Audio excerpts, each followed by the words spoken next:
मैं सुधाकर राय आज से आप सबको हमारी देखभाल की जिम्मेदारी से आजाद करता हूं। आज से मेरी जिम्मेदारी मेरी धर्मपत्नी रश्मि की है, लेकिन उसे खुश रखने की जिम्मेदारी हम सबकी है।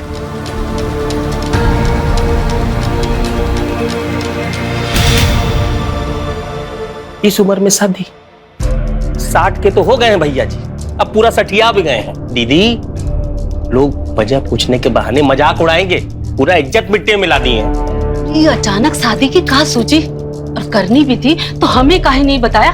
धूमधाम से करते बैंड बाजा के साथ। दीदी, कोई ना कोई तो वजह है, हम आपसे बोल रहे हैं। वजह जो भी हो दीदी, हमारा जानना बहुत जरूरी है। वजह कोई ना कोई होगी ही, पर हम सब जानते हैं कि सुधाकर भैया बड़े मनमौजी इंसान हैं, लेकिन हमें तो बहुत खुशी है, आखिर हमरे भैया का घर बस गया। पर बड़की दीदी, उम्र का तो सोचना चाहिए था कि नहीं? ये जय कहाँ चला गया?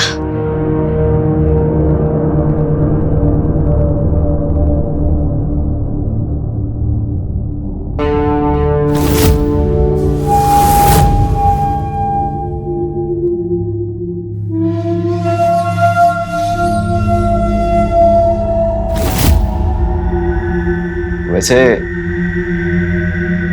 हमारा नाम जय। नमस्ते। नमस्ते। वो बड़े पापा सुधाकर जी के छोटे भाई के बेटे हैं,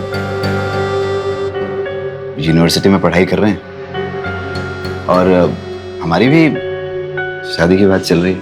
अच्छा, कब होगी आपकी शादी? ये तो नहीं बता सकते, लेकिन आप जैसे कोई मिलेगी ना, फटाफट शादी कर लेंगे हम।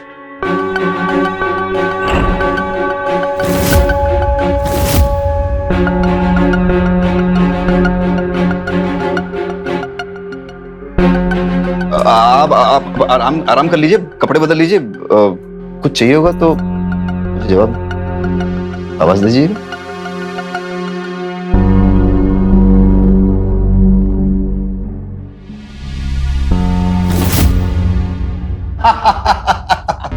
कहा कहती हो बहना तुम? अरे हम इतने बूढ़े थोड़ी हुए कि शादी भी ना कर सके। अरे भैया, हम ऐसा कब बोले? ये अचानक शादी, बिना बताए बिना बोले, सुबह घर से निकले और शाम तक बुरिया लेकर आ गए। कुछ समझ नहीं आया, कहाँ हुआ, कैसे हुआ। वजह जानना चाहती हो बहना? तो सुनो, ये जो रश्मि है ना, ये मधापुरा गांव के गौरी बाबू की पोती है। तो ये गौरी बाबू अपने स्वास्थ्य और पोती को लेकर परेशान रहते थे। उनके बाद पोती का क्या होगा, अकेली कैसी जिएगी, वगैरह वगैरह। तो हमारी ये जो शादी है ना, ये उनकी समस्याओं का समाधान है। और अगर मन की बात पूछो तो बहुत साल से हमको हमारा एक अंश इस वंश में लाने की बहुत इच्छा थी। कोनो गलती कर दिया का शादी करके हम? नहीं नहीं भैया, ऐसा काहे बोल रहे हो? हाँ? तुम बहुत अच्छा की है। हमने तो सबको यही बोला कि हमरे भैया का घर बस गया। हमको तो बड़ी खुशी हुई है। हाँ। तो खुश रहो, नई बहुरानी को भी खुश रखो।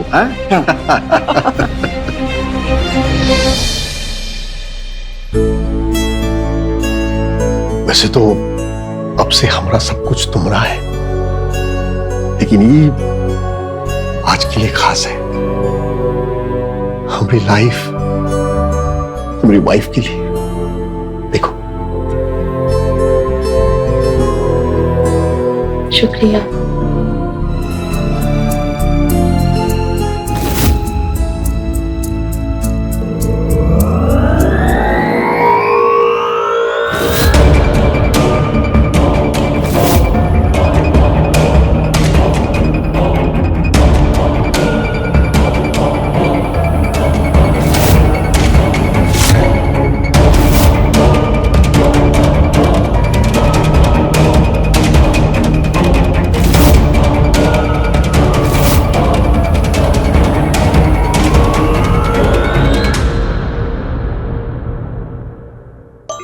मैंने शायद आज ब्लड प्रेशर की गोली नहीं खाई, गोली खा लेता हूं।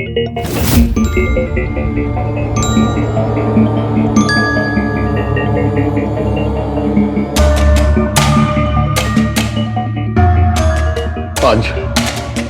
तुम सो जाओ, हम कल करेंगे प्यार।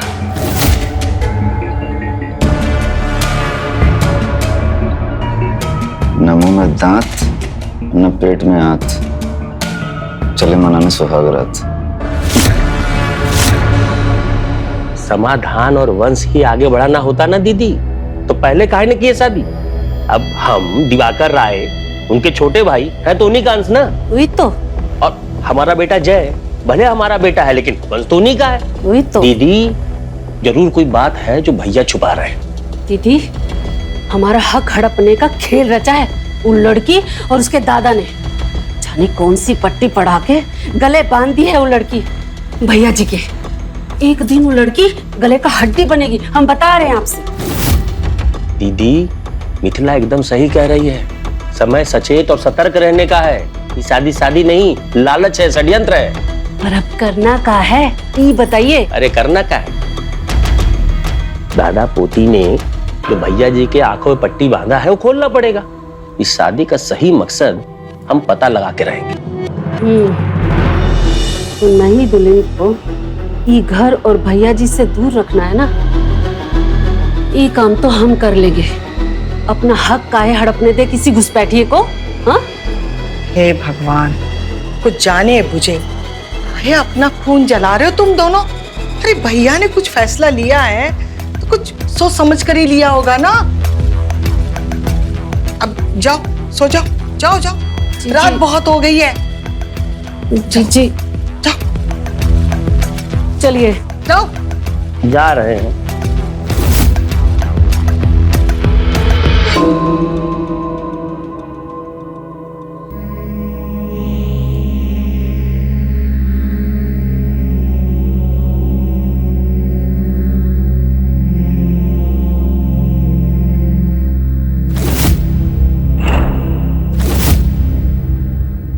ये नई बहुरानी को उठाए का पड़ी या खुद ही उठ जाएंगी।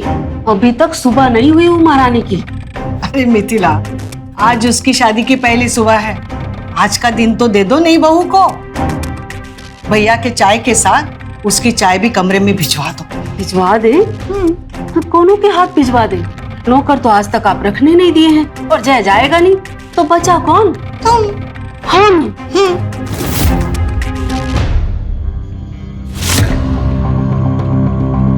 अरे अरे, क्या गजब कर रही हो बहुरानी, तुम अभी रसोई में नहीं आ सकती। वैसे तुम कह सकते हैं ना तुमको, या रिश्ते का बड़प्पन लेके चले? अरे नहीं, आप बड़ी हैं हमसे। रश्मि, तुम, जैसे आपको ठीक लगे। पर दीदी, हम रसोई में क्यों नहीं आ सकते? वो कहा है, सरोज दीदी ने कहा है, पहले पूजा, दान पुण्य, फिर बहू भोज, फिर रसोई घर में प्रवेश। पर हमें चाय चाहिए। सरोज दीदी का हुक्म आखिरी हुक्म है इस घर में, समझी बहुरानी?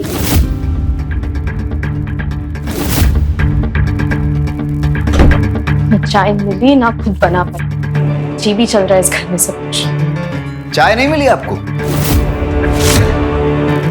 अब ऐसे बिना इजाजत हमारे कमरे में कैसे आ गए?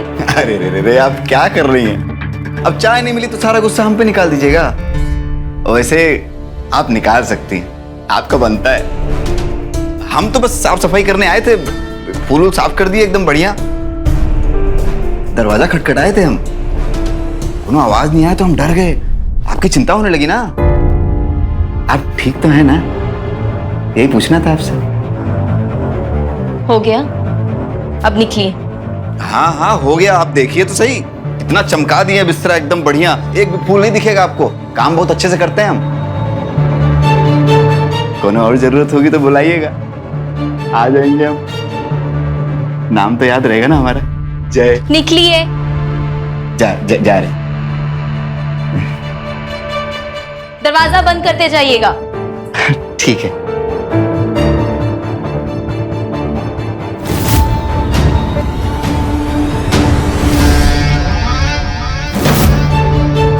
हम कह रहे थे कि चाय ले आए आपके लिए। निकलिए आप। हाँ हाँ जा रहे हैं।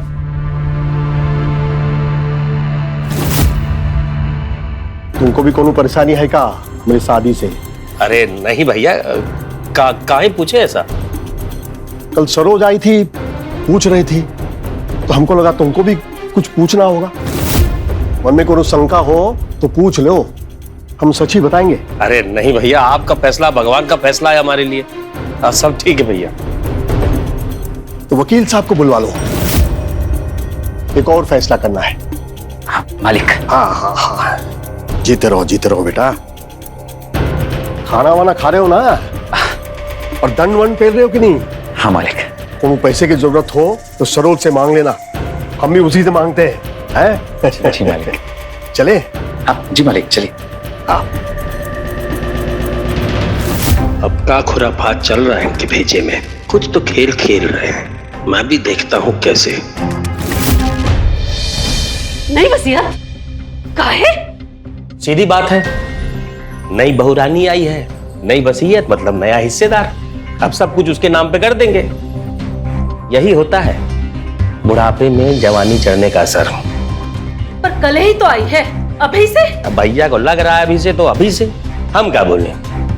हम का बोले का मतलब? कुछ बोलिएगा नहीं, चुपचाप लूट जाने दीजिएगा सब कुछ। अरे जमीन भले बाबूजी की रही हो, फैक्ट्री और कारोबार भैया ने ही खड़ा किया है।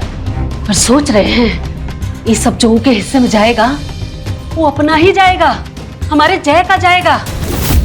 जब तक बड़के भैया प्यार नहीं किए थे तो ये जमीन जायदाद का वारिस कौन था? हमारा जय।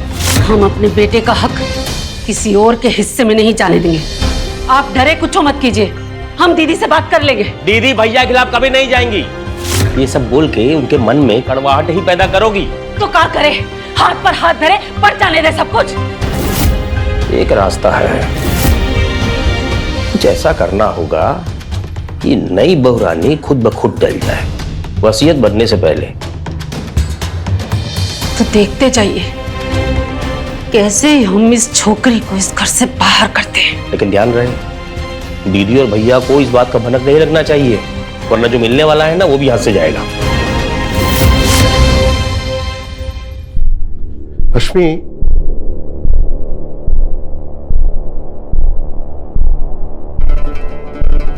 क्या हुआ? तबीयत खराब है का? नहीं, बस मन नहीं लग रहा था। लेकिन ऐसे अकेले बैठोगी तो दिल तो घबराएगा ही ना। बाग बगीचा है, घूमने जाओ। अकेले? इसका समाधान भी है हमारे पास। अपना सोहन है ना, तुमको कहीं भी जाना हो, घूमने टहलने कि बाजार में, तो उसको साथ ले जाया करो। आज से वो हमरा नहीं, तुम्हारा बॉडीगार्ड है, ठीक है?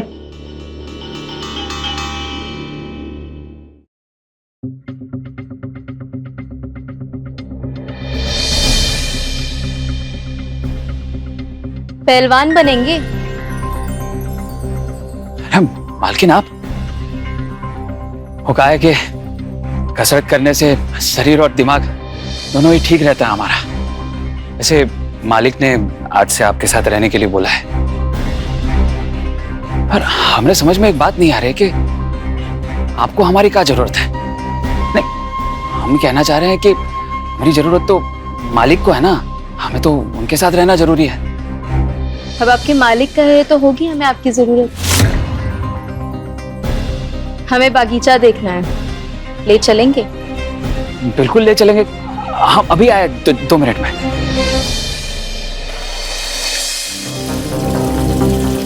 एक बात पूछे? पूछिए ना मैम। क्या तुम भी हमें वैसे ही समझते हो जैसे बाकी के घर वाले? कैसा? हम कुछ समझे नहीं मालकिन। इस पूरे घर में सब हमसे दूर दूर रहते हैं, क्योंकि सबको ऐसा लगता है कि हमने इस जायदाद के लालच में शादी की। तुम्हें भी वैसे ही लगता है? अरे नहीं, ऐसा काहे बोल रही हैं आप? ऐसा बिल्कुल भी नहीं। कि मालकिन, हम तो उस दिन आपके घर पे ही थे जिस दिन आपके दादाजी ने आपका हाथ हमारे मालिक के हाथ में दिया था, और फैसला जो है वो मालिक को लेना था। मालिक ने वही किया जो उनको ठीक लगा। आप जो है वो ये सब मत सोचिए, आप खुशी खुशी रहिए आप एकदम। पता नहीं क्यों, लेकिन इस पूरे घर में काफी अकेला महसूस करते हैं हम। शादी तो हुई है लेकिन शादी जैसा कुछ नहीं है। आप ऐसा काहे बोल रही है मालकिन? कपड़ा लत्ता पैसा सामान सब कुछ तो दिया है मालिक ने आपको। कपड़ा लत्ता पैसा होने से सब कुछ नहीं होता ना सोनू।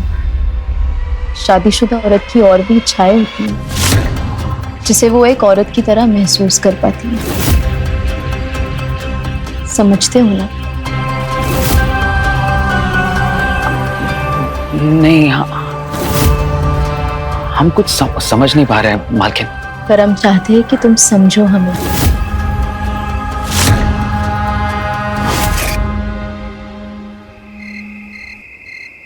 हमसे तो बोले थे कि जल्दी घर आ जाओ नई वसीयत लेकर। अब क्या बदले हैं भैया इस नई वसीयत में वकील साहब? हमसे जो बोले थे वो हमने कर दिया है। वैसे राय साहब आएंगे कब? भैया के आने जाने का टाइम तो फिक्स है नहीं। आप जाइए, जब आपको बुलावा आ जाएगा तो आ जाना। वकील साहब, वसीयत आप कह दीजिएगा कि हमने आपको वसीयत दे दिया है। नमस्ते।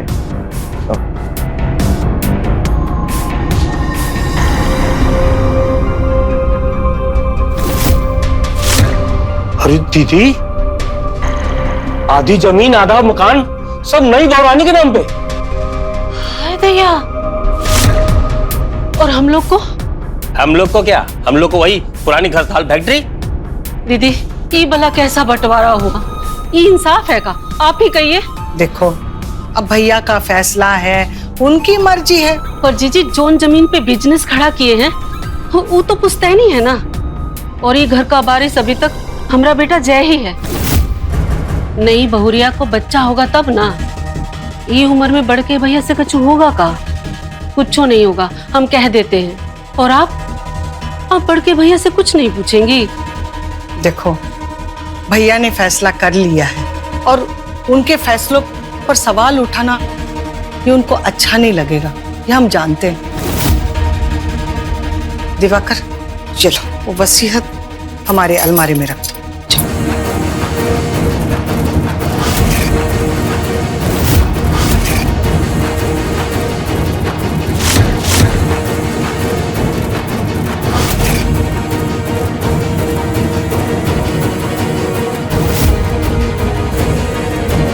जय, हाँ, आप हमारे कमरे में क्या कर रहे हैं?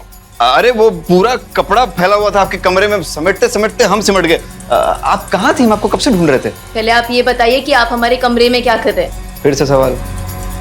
अच्छा, एक सवाल हम पूछें आपसे, हम आपको क्या कहकर बुलाएं?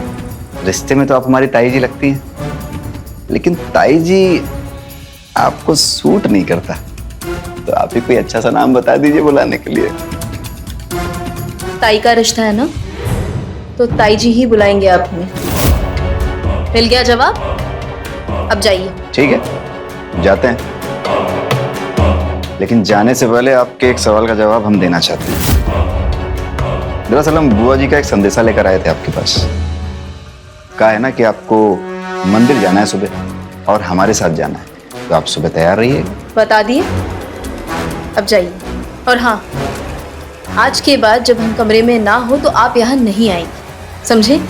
मतलब जब आप रहेंगी तो आ सकते हैं ना? पूछकर, दरवाजे पे खड़े रह के इजाजत लेकर, और जब तक हम हाँ ना कहें आप अंदर नहीं आएंगे, समझे? अब निकलिए। समझ गए।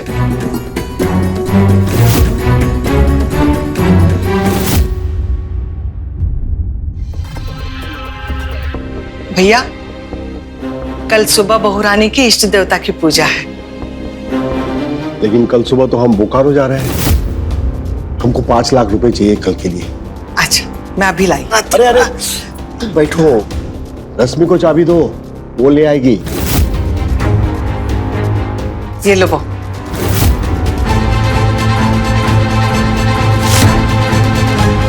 देख रहे हैं, यह हक हमको तो नहीं मिला ये घर में कभी।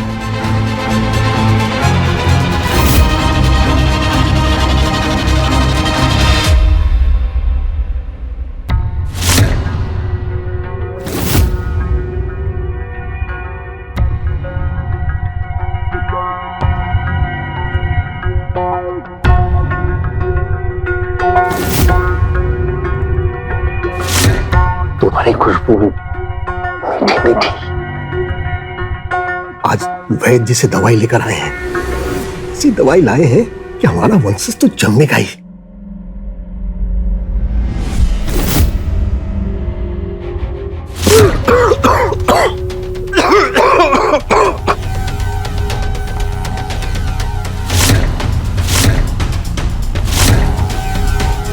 लाइट बंद करो। किसी ने बिल्ली खंभा नोचे तो होता तो कुछ है नहीं, मर्दांगरी सिर्फ चिल्ला के दिखानी होती है। और वैसे भी जो चीज हमारे हिस्से की है वो आपको कैसे मिलेगी ताऊ जी?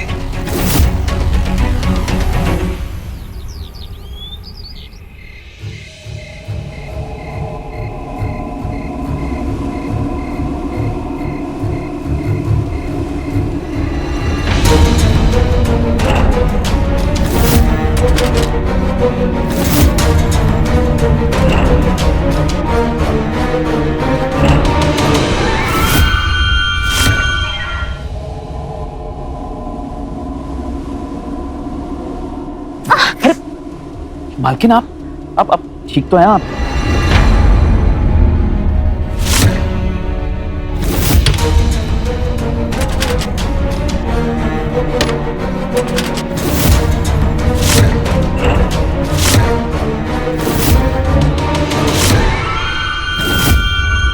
आप उठ जाइए आप।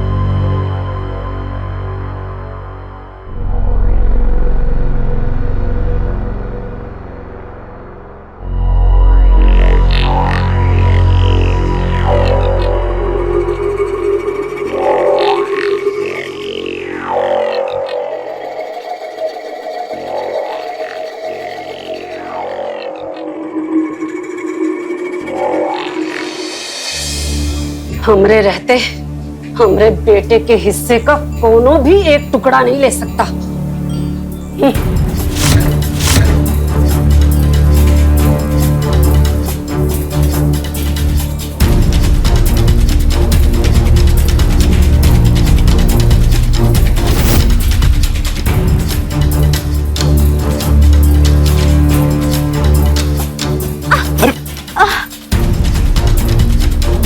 ठीक है ना?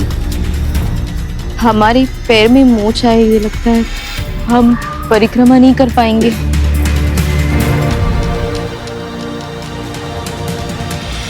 आप यहाँ पे आइए।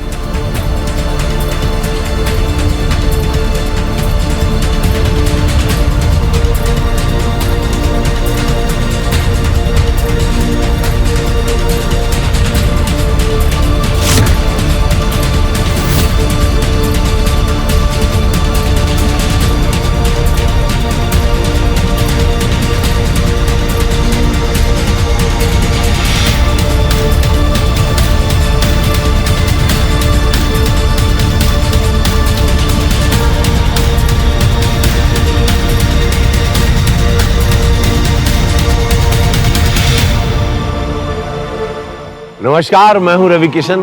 आज के इस एपिसोड में आपका स्वागत करता हूं। सुधाकर राय ने बुढ़ापे में अपने से आधी उम्र की कम उम्र की लड़की रश्मि से शादी तो कर ली, लेकिन उसके बाद उसने रश्मि को उम्र भर की सजा दे दी। रश्मि शादी के बंधन में तो बंध चुकी थी, पर यह बंधन रश्मि की सांसें रोक रहा था। इसीलिए उसने शादी से बाहर जाकर एक संबंध बनाने की ठानी। क्या हुआ? जब दीदी और भैया को पता चलेगा कि नई बहू रानी के साथ हम में से कोई नहीं गया तो गुस्सा नहीं करेंगे क्या? आपको यहाँ दीदी दिख रही है का कहीं? हाँ नहीं ना? अरे हमें भेजे हैं उनको जय के साथ वैद्य जी के पास दवाई लाने, और बहू रानी को नौकर के साथ, ताकि उनको भी तो अपनी असली औकात पता चले। कौन खिचड़ी पका रही हो? कुछ बताओगी? आप ही ना बोले थे जायदाद बचानी है, वो लड़की को घर से बाहर निकालो, तो बस फंसा लिए हैं उनको चारों तरफ से। उसके बाद भैया जी खुद ही उसे घर से बाहर निकाल फेंकेंगे। आप तो बस देखते जाइए।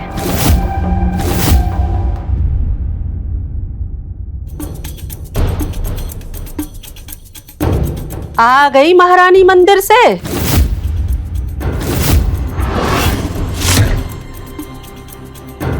बहुत आराम कर लिया तुमने, अब हमको थोड़ा आराम दो।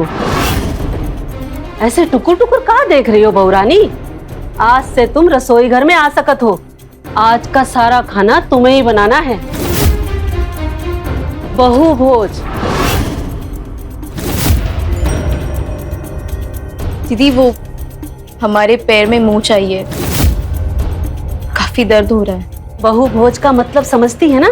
बहू के हाथ का बना भोजन। तो आज का सारा खाना तो तोहरा के ही बनाई का पड़ी, वो भी अकेले। आई बात समझ में?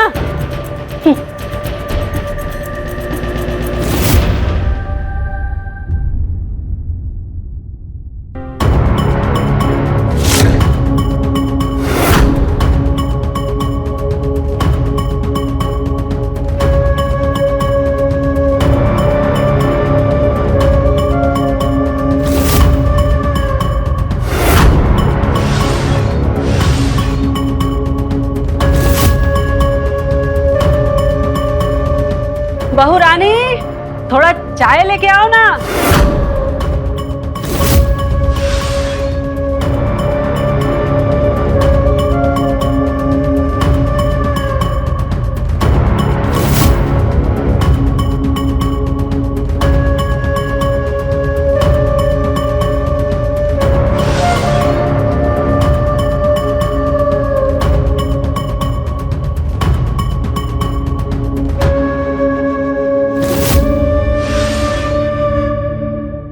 क्या बात है, आज खाने का स्वाद कुछ अलग अलग सा लग रहा है, नहीं? हाँ भैया। काहे? वो आज बहू भोज है ना, सारा खाना हमने बनाया है। अच्छा, अकेले? अरे दीदी, अकेले कहाँ, हम थे ना साथ। बहू रानी से तो बस सगुन कराए हैं। तुम्हारी छत्र छाया में तो अब रश्मि भी तुम्हारी तरह घर संभालना सीख रही है, हैं? वाह। सही कहा भैया। एक काम करो, हाँ। आज इसका बहू भोज है ना, तुम माँ का दिया वो हार लाके दे दो इसे। अब माँ नहीं है तो क्या हुआ, तुम भी तो इसकी माँ की तरह ही हो ना, हैं? ठीक है। मेरा आशीर्वाद इसके साथ हमेशा रहेगा। जुग जुग जियो बहू। अच्छा, हम जरा काम करके आते हैं, हैं? चलो दी। भी खाना हो गया।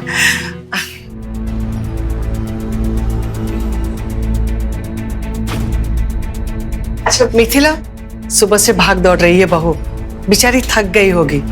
मिथिला, आज रसोई तुम समेट लेना, और बहू तुम आराम कर। ठीक है ना? अरे ओ महारानी, तुम कहाँ चली? हार लेने में तो बहुत तेज, हाँ?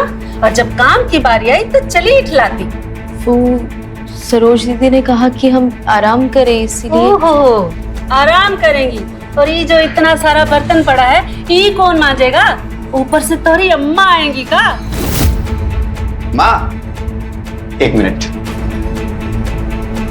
हम है ना, हम मदद कर देंगे।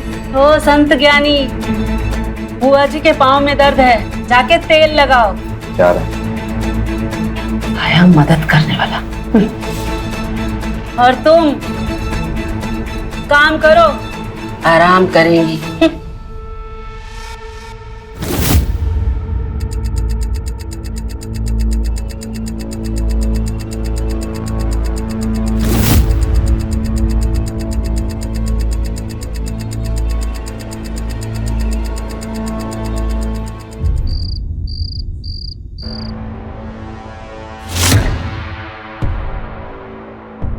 सोहन, लेकिन आप? आज हमारा बहू भोज था, ये खाना हमने बनाया। अरे भाई, ये तो बहुत अच्छी बात है। और लेकिन आपका पैर आपका ठीक है? मंदिर से आने के बाद समय ही नहीं मिला। हाँ, अगर कोई अपना होता तो कह देता कि लाइए मैं दवा लगा देता हूँ। वो हम लगा दें आपको दवा? आप हमें दवा लगाएंगे? हाँ मैम, रुकिए, एक मिनट रुकिए।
हम आज पटना के लिए निकल रहे हैं। किसी को कुछ चाहिए पटना से?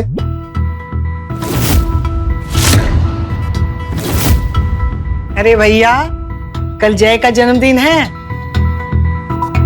अरे हाँ, तो जय बेटा बताओ, कल आए हम तुम्हारे लिए पटना से।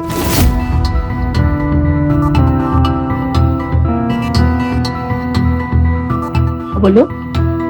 ताऊ जी, हम सोच रहे थे कि अगर आप कहें तो घर पे ही पार्टी कर लें। अरे वाह भाई, घर तुम्हारा, जन्मदिन तुम्हारा, कर लो पार्टी। हमारे लायक को सेवा हो तो बताना हमको। हाँ? बस इतना है कि हम रह नहीं पाएंगे खुद।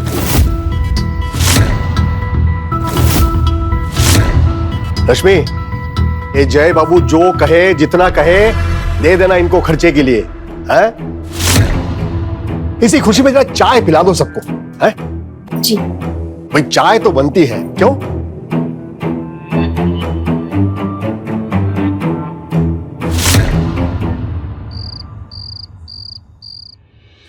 अरे मैं तुम्हें बता नहीं सकती मैं कितनी खुश हूँ। अरे लेकिन हुआ क्या?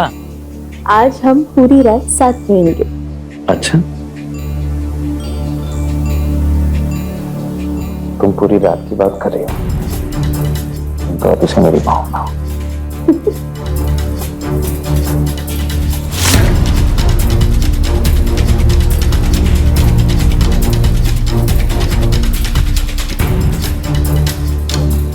Happy birthday to you.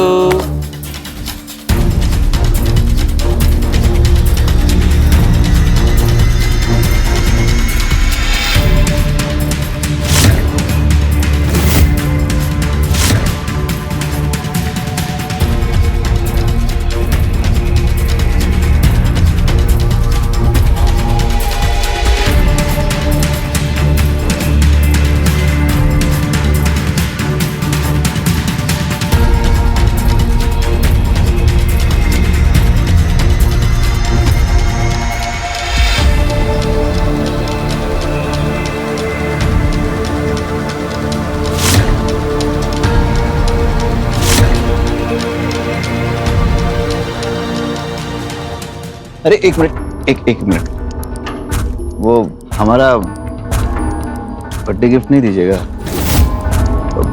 जन्मदिन है हमारा तो गिफ्ट तो बनता है ना। अच्छा, आपकी परेशानी ना हम हल किए देते हैं। हम ना अपना गिफ्ट खुद ही ले लेंगे आपसे। मतलब अच्छा, पूछिए कैसे?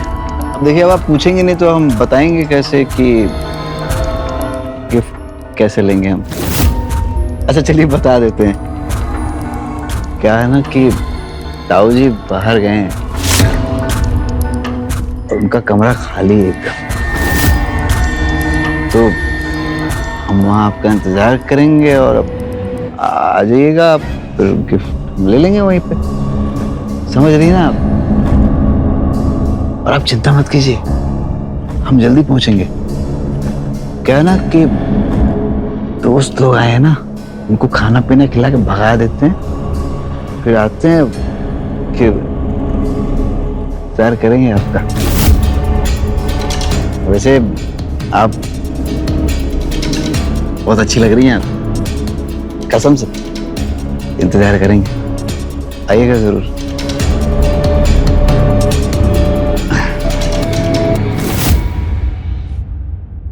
रश्मि के जीवन का एक नया अध्याय शुरू तो हो चुका था, पर क्या ये भविष्यवाणी थी किसी अनहोनी की? ये अध्याय था जन्मदाता एक अपराध का। आइए देखते हैं कौन सा मोड़ लेती अब पति सुधाकर की जवान पत्नी रश्मि के अवैध संबंधों की कहानी।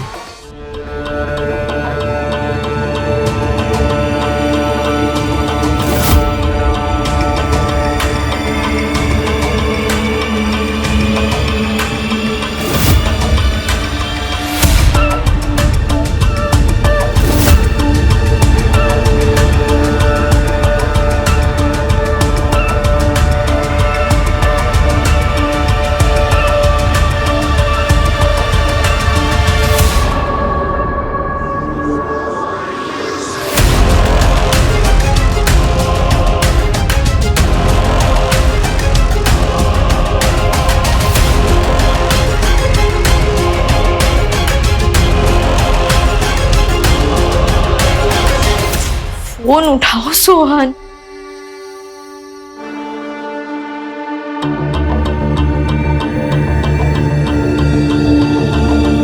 रात तो इस कमरे में नहीं रह सकती मैं। जाऊं तो जाऊं भी कहाँ? सोच रश्मि।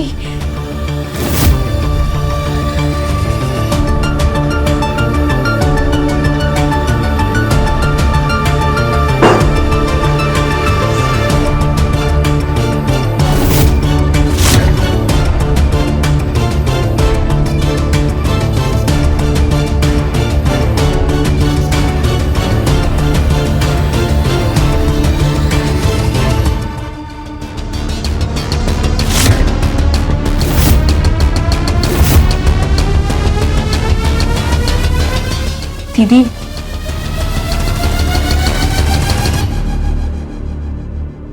नहीं बहू रानी, क्या हुआ? दीदी वो आज जय का जन्मदिन है ना, हाँ, तो हमारे पास उसको देने के लिए तो कुछ नहीं है, इसलिए ये हार हम ले आए।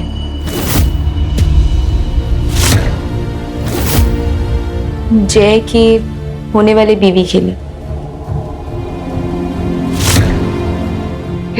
बहुत खूबसूरत है, जच रहा ना हम पे। जी। बहुत सताए नाम तुमको, पर इतने भी बुरे नहीं हैं हम।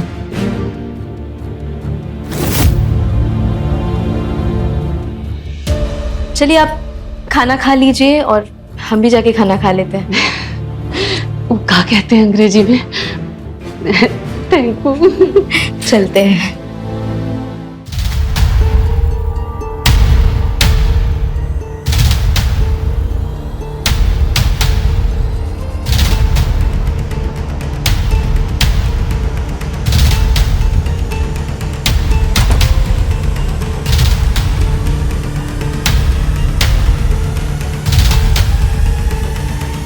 ये क्या कर रहे हैं?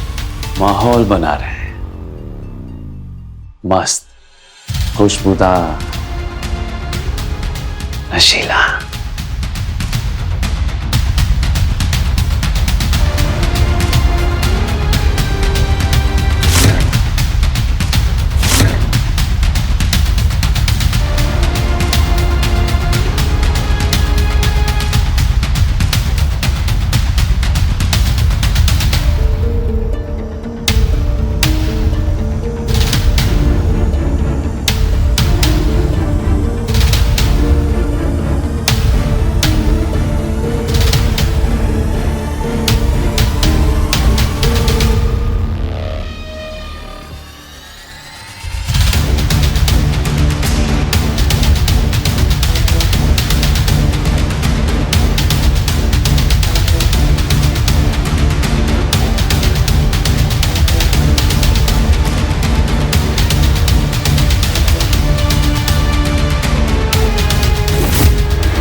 राय साहब, राय साहब, क्या हुआ आपको? उठिए। कोई है? कोई है दीदी? राय साहब उठिए ना। भाई साहब, देखिए ना। भाई साहब, राय साहब उठिए। भाई साहब, भाई साहब, बाबूजी, भैया कहाँ हुआ बड़के भैया को? भैया को क्या हुआ? भैया भैया भैया ताऊ जी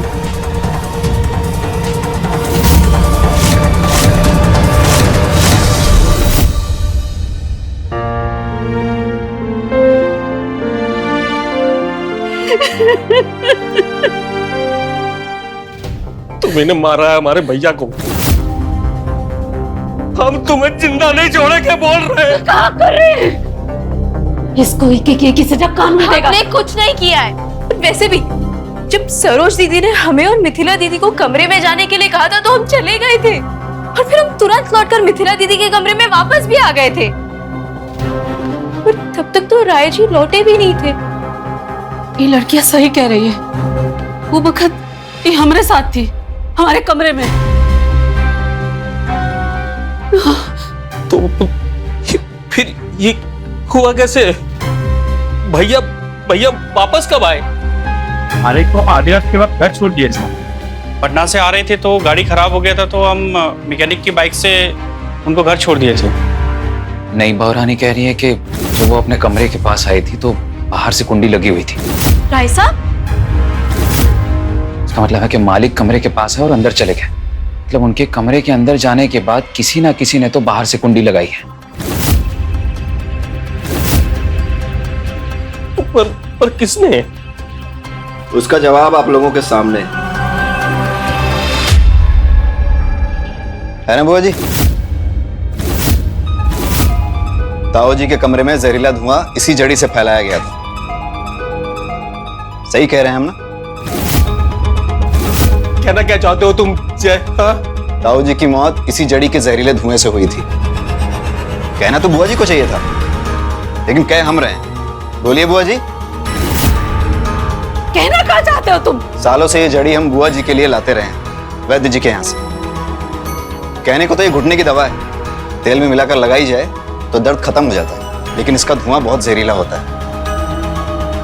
अगर इसका धुआं पूरे कमरे में फैला दिया जाए तो फेफड़ा जकड़ लेता है, सांस की नली रुक जाती है, घुटन से इंसान की मृत्यु हो जाती है। और वही हमारे ताऊ जी के साथ हुआ। ताऊ जी के कमरे में जहरीला धुआं फैलाया गया और कमरे को बाहर से बंद कर दिया गया था। आगे बुआ जी बताएंगी। जीजी, ये क्या बोल रहा है? अरे कुछ बोलती काहे नहीं आप? बताइए बुआ जी। हम हमरे भैया को नहीं मारना चाहते थे, नहीं मारना चाहते थे। हमारे मन में पाप था, इसलिए ईश्वर ने हमको सजा दी। हमारे हाथों से हमने हमारे भैया को मौत दे दी। मुझे माफ कर दीजिए भैया, मुझे माफ कर दीजिए। दीदी आपने भैया को?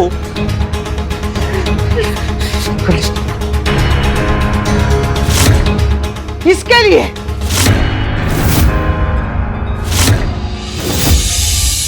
इस नई बहुरानी को मारना था मुझे।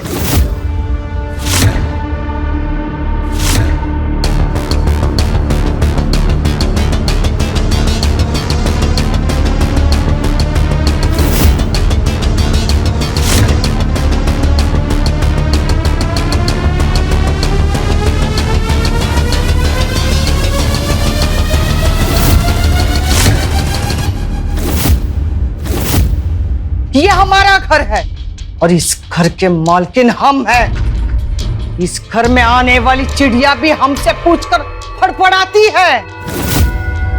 शादी के 6 महीने में हम विधवा हो गए। तो हमारा भैया हमको इस घर में वापस लेकर आया। तब से इस घर में सत्ता हमारी चली और भैया की शादी भी हमने नहीं होने दी, सिर्फ और सिर्फ इस घर की सत्ता बचाने के लिए। ये कलबू ही यही मुंह उठाकर मालकिन बनने। हाँ, हमको बर्दाश्त नहीं हुआ।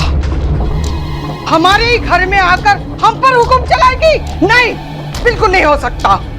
ये हमारा घर है, इस घर की मालकिन हम हैं और हमारा ही हुक्म चलेगा। तुम सब लोग सुन लो, समझे?